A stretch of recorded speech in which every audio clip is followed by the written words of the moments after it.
যে তিনটি রোগ হলেই বুঝবেন যে আপনি একজন জান্নাতি মানুষ। কোন মুসলমানের মধ্যে যদি তিনটি রোগ থাকে, নবীজি বলছে, আমি নবী বলছি, ও ব্যক্তি জান্নাতি হবে। জোরে কোন সুবহানাল্লাহ। এক নম্বর, আমাদের অনেকেই আছে রোগ হলে কয় আল্লাহ শুধু আমাকে চোখে দেখে আর কাউকে চোখে দেখে না, আমাকেই শুধু রোগ দেয় আর কাউকে দেয় না, অথচ জানে না। বুখারীর হাদিস, আল্লাহ রাসূল বলছে যে এই ব্যক্তি অসুস্থ হওয়ার পরে ধৈর্য এবং সহিষ্ণুতার সাথে একটা রাত অতিক্রম করতে পারে, আল্লাহ পাক পরের দিন সকাল হতে না হতেই তাকে সদ্যজাত ভূমিষ্ঠ শিশুর ন্যায় নিষ্পাপ করে দেয়।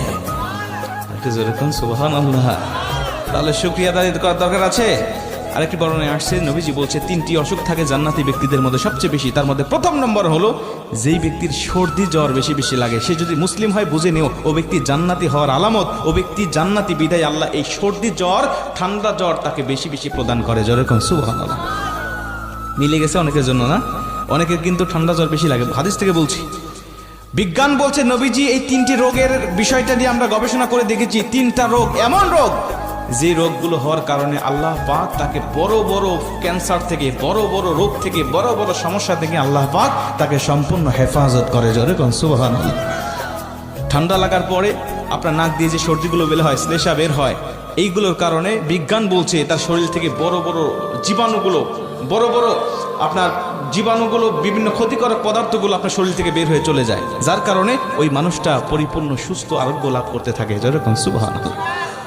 মুসলমান ভাইরা আমার, শুধুমাত্র তাই নয়, নবীজি বলছে দ্বিতীয় নম্বর, ওই ব্যক্তির জান্নাতি ব্যক্তির হলো রোগের আলামত, যেই ব্যক্তির সবসময় বেশি শরীরে চুলকানি থাকে। যেই ব্যক্তির শরীরে চুলকানি থাকে ওই ব্যক্তিরকে আল্লাহ রাব্বুল আলামিন জান্নাতি বলে ঘোষণা দিয়েছেন। বিজ্ঞান বলছে চুলকানি হলে কেন জান্নাতি হবে? আমরা গবেষণা করে দেখেছি, যেই ব্যক্তির চুলকানি হয় ওই ব্যক্তিকে আমার আল্লাহ বিভিন্ন কুষ্ঠ রোগ এবং শ্বেত রোগ থেকে সম্পূর্ণ হেফাজত করে দেয়। জোরে কোন সুবহানাল্লাহ।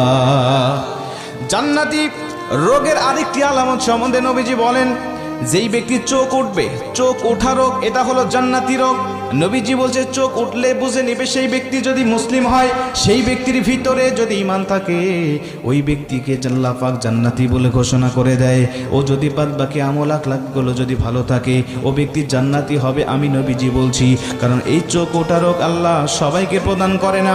বিজ্ঞান বলছে চোখ উঠলে পরে আমার আল্লাহ রাব্বুল আলামিন ওই ব্যক্তিকে আমৃত্যু পর্যন্ত ভালো রেখে দেয়। ওর চোখে কোনোদিন সমস্যা হবে না, ওর চোখ কোনোদিন অন্ধ হওয়ার সম্ভাবনাও থাকবে না।